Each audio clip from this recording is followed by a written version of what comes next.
जय माता दी दोस्तों, आप सभी का स्वागत करती हूँ। आप सभी को हरतालिका तीज व्रत की हार्दिक बधाइयाँ, बहुत शुभकामनाएं।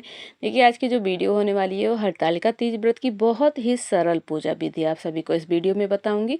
केवल आप फोटो से कैसे पूजा कर सकते हैं, क्योंकि कई बार ऐसा होता है कि टाइम नहीं होता है, जो भी कारण हो बड़ी पूजा नहीं कर सकते, तो आप केवल सिंपल बहुत ही सरल पूजा विधि बताने वाली हूँ।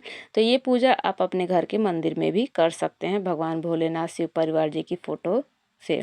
तो सबसे पहले देखिए, अगर आप चौकी लगा रहे हैं, नहीं तो अगर घर के मंदिर में कर रहे हैं तो घर के मंदिर में लाल रंग का गुलाबी रंग का आपको कपड़ा बिछा लेना है। मंदिर की साफ सफाई एक दिन पहले कर लें। भगवान की फ़ोटो स्थापित करें। अगर अलग से चौकी लगा रहे हैं ना, घर के मंदिर में भगवान की जो फ़ोटो है शिव परिवार की वो स्थापित करें। जल का छींटा देते चुंदरी ओढ़ाएं। अगर नई चुंदरी लाए हैं तो नई चुंदरी ओढ़ाएं, नहीं तो जो आपके पास है धुली हुई साफ चुंदरी ओढ़ा दें फोटो पर। फिर जल का छींटा देते हुए जो आपके पास फोटो है उसको शुद्ध कर लें। जो दीपक है उसको भी स्नान कराएं जल का छींटा देते हुए। सबसे पहले हमने दीपक जला लिया, जल का छींटा दे के शुद्ध कर लिया। उसके बाद हम करेंगे तिलक। तो तिलक सबसे पहले गणेश जी की पूजा की जाती है। तो यहाँ फोटो में, अगर आपके फ़ोटो में गणेश जी नहीं है तो आप जो मंदिर में गणेश जी की आपके पास फ़ोटो है, मूर्ति है, उसकी पूजा सबसे पहले करें। सबसे पूजनीय गणेश जी हैं तो गणेश जी की पूजा करें। उसके बाद भगवान भोलेनाथ को चंदन का तिलक लगाएं, गणेश जी को लगाएं, माता गौरा जी को सिंदूर का तिलक लगा सकते हो, रोली का तिलक लगा सकते हो। अगर आपके यहाँ पर लाल सिंदूर का उपयोग होता है, यूज होता है, तो आप लाल सिंदूर लगाएं। वैसे पीला सिंदूर लगाया जाता है। तो माता गौरा जो पार्वती जी हैं उनको पीला सिंदूर लगाएं। जो आपके उंगली में बची है वही अपने मांग में लगा लें। इसको सुहाग लेना कहा जाता है। 2 बार 3 बार 5 बार सिंदूर लगाएं। उसके बाद अपने मांग में भी 2 बार 3 बार, जितनी बार माता पार्वती को लगाएं अपने मांग में भर लें। उसके बाद अक्षत समर्पित करें। भगवान भोलेनाथ जी को तिल समर्पित करें, पुष्प समर्पित करें। अगर फूल नहीं है तो हाथ में चावल लेकर भी आप मानसिक पुष्प के तौर पे आप चढ़ा सकते हैं। भगवान गणेश जी को दूर्वा चढ़ाएं, भगवान भोलेनाथ जी को, माता पार्वती जी को बेलपत्र जरूर चढ़ाएं। चाहे एक ही मिल जाए, लेकिन हरितालिका तीज व्रत के दिन बेलपत्र आपको जरूर चढ़ाना चाहिए। बाकी जितना से जितना मिल जाए, भांग धतूरा, जो भी प्रिय चीज़ें हैं भगवान भोलेनाथ जी की, आप उनको चढ़ा सकते हैं, अर्पित कर सकते हैं। नहीं भी मिले तो केवल देखिए, इस पे बेलपत्र पे आप तिलक भी लगाकर समर्पित कर सकते हो। बहुत ही आसान पूजा विधि है। केवल एक ही बेलपत्र मिल जाए, लेकिन बेलपत्र जरूर चढ़ाइएगा। उसके बाद यहाँ पर देखिए, समी पत्ता भी समर्पित कर दिया है। जितना आपको मिल जाए, आकड़े का फूल मिल जाए वो समर्पित कर सकते हैं। फिर उसके बाद वस्त्र रूपी कलावा, अगर चुंदरी नहीं है तो आप वो वस्त्र रूपी कलावा भी चढ़ा सकते हो। उसके बाद जनेऊ भी अगर आपके पास है तो चढ़ाइए, नहीं तो आपने कलावा समर्पित कर ही दिया है। यहाँ पर मेरे पास जनेऊ है तो जनेऊ भी मैंने चढ़ा दिया है। देखिए, पूजा में जो हरितालिका तीज व्रत की जो आप पूजा करेंगे उसमें इत्र के दान जरूर कीजिएगा। और इत्र भगवान भोलेनाथ गणेश जी को, माता पार्वती जी को इत्र जरूर लगाइएगा और दान भी कीजिएगा। देखिए, आप भोग लगाएंगे तो भोग में जितने भी आपके पास फल हैं, मौसमी फल, वो आप चढ़ा सकते हैं।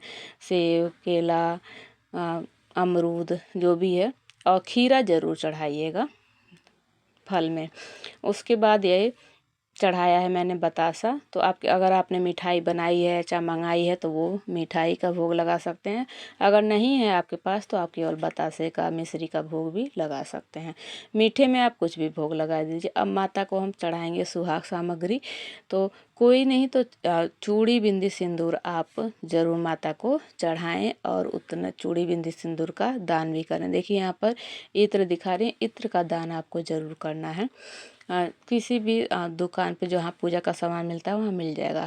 फिर दक्षिणा जितना भी आपको 11, 21, 51 जितना भी आपको दक्षिणा जरूर चढ़ाइएगा, क्योंकि पूजा में जो कमी हो जाती है दक्षिणा से पूरी हो जाती है। उसके बाद अब हम सुनेंगे कथा। तो आप कथा की पुस्तक है तो पढ़ भी सकते हो, नहीं तो यूट्यूब पे सुन भी सकते हो। मेरे चैनल पे आपको कथा की वीडियो मिल जाएगी, आप चाहें तो वहाँ पर चेक कर सकते हैं।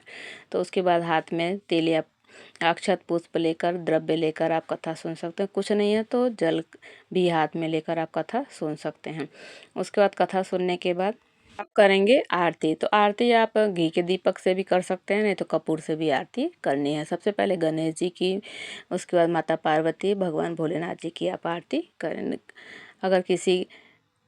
अगर आप तीनों आरती नहीं गा सकते तो केवल भगवान भोलेनाथ की आरती आपको कर लेनी है। उसके बाद आरती को ठंडा करें, 3 बार जल फेरें, जल को आप नीचे डाल दें। उसके बाद आरती भगवान को दें, अपने लें आरती, और उस पूरे घर में आरती आपको घुमानी है। तो इस तरीके से बहुत ही सरल आसान पूजा विधि। उसके बाद हाथ जोड़कर भगवान से पूजा में हुई गलती की क्षमा मांगे, और माता गौरा से अपने सुहाग और बाल बच्चों की रक्षा के लिए, घर परिवार की रक्षा के लिए आप उनसे विनती करें, प्रार्थना करें। तो बहुत ही ये आसान और सरल पूजा विधि आप लोगों के साथ मैंने शेयर की। आई होप आप लोगों को पसंद आई होगी। तो एक रिक्वेस्ट है, वीडियो को लाइक कर दीजिएगा, चैनल को सब्सक्राइब कर दीजिएगा, और कमेंट में जय माँ गौरा, पार्वती पतये, हर हर महादेव जरूर लिखिएगा। देखिए बाद में जो ये आपने श्रृंगार सामग्री चढ़ाई है उसमें से आप कुछ अपने लिए रख लें, बाकी दान कर सकते हैं।